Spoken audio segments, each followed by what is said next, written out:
মানে কে কিভাবে যে হারাম খাচ্ছি আমরা, লা হাওলা ওয়ালা কুওয়াতা ইল্লা বিল্লাহ। আমার কথাগুলো আগে শুনবেন, আগে রাগ করে বেরিয়ে যাই না যে আমি এই শুনবই না কথাই, তো এটা হতেই পারে।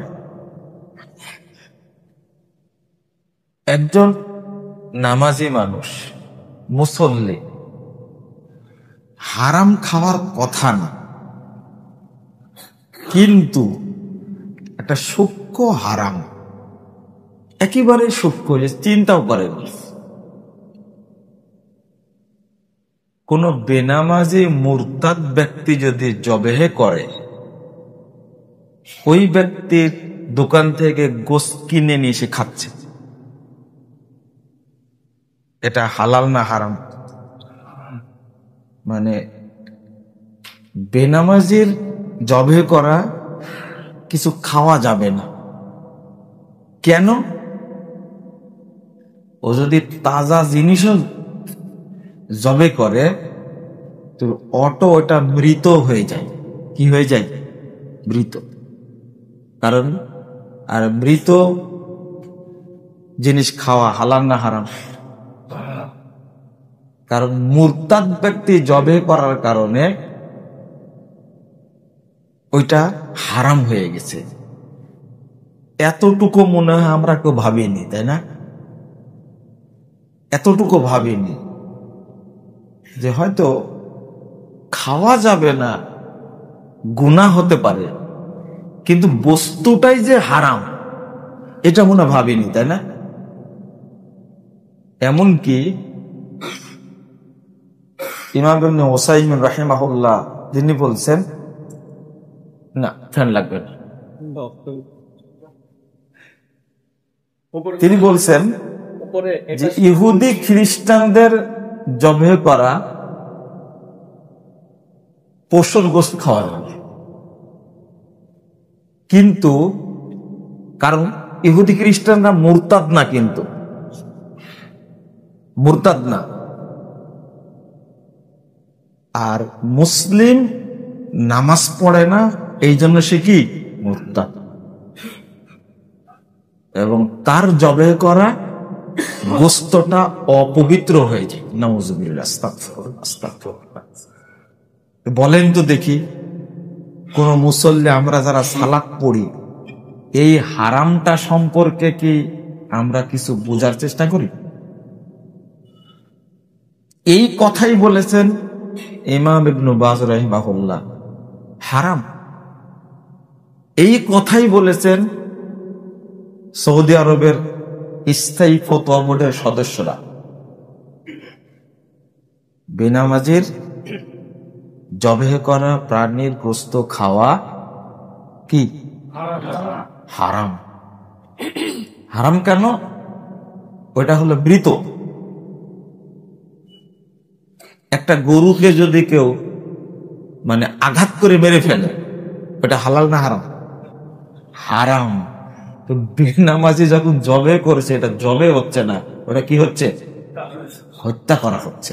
নাউযুবিল্লাহ। তো আমি শুরুতেই কথাটা বলে নিলাম কেন, এত সূক্ষ্মভাবে আমরা হারাম কিছু খাচ্ছি কিন্তু নিজে খেয়াল করি। আর ছোট্ট জিনিসকে আমরা অতটা গুরুত্ব দেই না। হারাম ছোট জিনিস, আর বড় বড় যত আছে সেগুলো কি? যেমন আমি আমার বোনের সম্পদ ভোগ করছি, এটা কি হারাম। এটা সবাই জানে হারাম, তাই না? তারপরে ভোগ করি কেন? তারপরে আর একটা জিনিস বলি, আমি আগেই বলেছি, কথা শোনেন, রাগ করলেও শুনে তারপরে যাবে।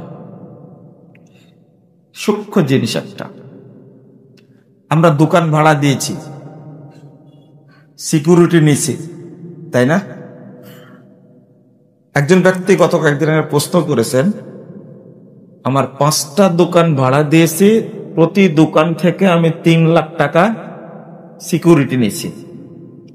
তিনি যখন দোকান ছেড়ে দিয়ে চলে যাবেন, ওই 3 লাখ টাকা তিনি নিয়ে যাবেন। দোকান না, বাড়ি ভাড়া দিয়েছেন, বাসা ভাড়া দিয়েছেন, ফ্ল্যাট ভাড়া দিয়েছেন, তাই না? ফ্ল্যাট ভাড়া দিয়েছেন, সিকিউরিটি 2 লাখ টাকা নিয়েছে। আপনি 10 বছর থাকলেন, 10 বছর পরে যখন চলে যাচ্ছেন বাসা থেকে, ওই 2 লাখ টাকা কি ফেরত দিবেন বা ফেরত নিবেন, তাই না? এটা একটা তাজা হারাম ব্যবসা, মরা হারাম না, এটা একটা তাজা হারাম। এটাকে হালাল করার কোনো পথ শরীয়তে নাই, কোনো পথ নাই। এখানে আর একটা পথ আছে। রাসূল সাল্লাল্লাহু আলাইহি ওয়াসাল্লাম বলছেন, লা ইয়াহিল্লু সালাফুন ওয়া বাইউন। এক জায়গাতে ঋণ এবং ব্যবসা, বেচা কিনা দুইটা হয় না। আপনি একদিকে সিকিউরিটি নিচ্ছেন, আর ওই সিকিউরিটি নিয়ে 10 বছর যাবত কি করবেন? ওই টাকাটা কি করেন? আপনি ভোগ করেন না 10 বছর পরে। আর যদি আপনার বাসা থাকে কয়টা, 5টা 7টা, 3 লাখ টাকা। একজন শুনলাম যে বড় বাসা ভাড়া নিয়েছে, ফ্ল্যাটটা অনেক বড়, সিকিউরিটি নিয়েছে তার কাছে 15 লাখ টাকা নিতে পারে। তাহলে একসঙ্গে তার ফ্ল্যাট আছে মোটামুটি 10টা, তাহলে কত টাকা হলো? মাত্র বলছি এখনো আমি থাকছি, ইতিমধ্যে 7 বছর হয়ে গেছে। 7 বছর আগে কত দিয়েছে? 15 লাখ। আর বাকি সবগুলো মিলে এই যে খাচ্ছেন আপনার 15 লাখ টাকা 10 বছর যাব, এর রাইট কি?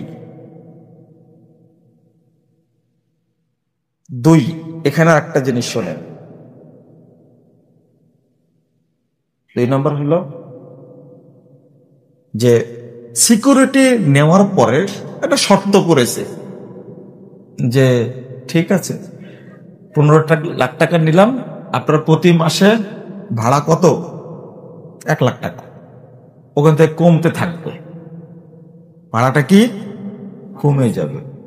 এটা জায়েজ, এটা কি জায়েজ। কিন্তু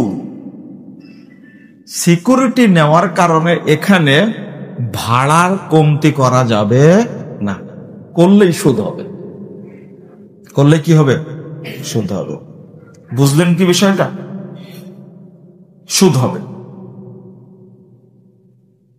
যখন আমরা লিখিতভাবে এই ফতোয়াটা দিয়েছি, বড় বড় মুসল্লি, বড় বড় হাজি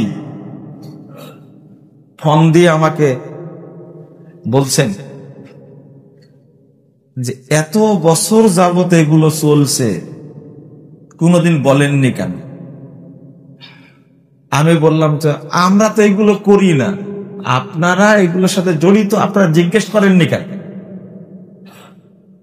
আপনারা বুঝেননি কথা, তাই না? আপনারা আগে সিদ্ধান্ত নেওয়ার আগে কি জিজ্ঞেস করুন।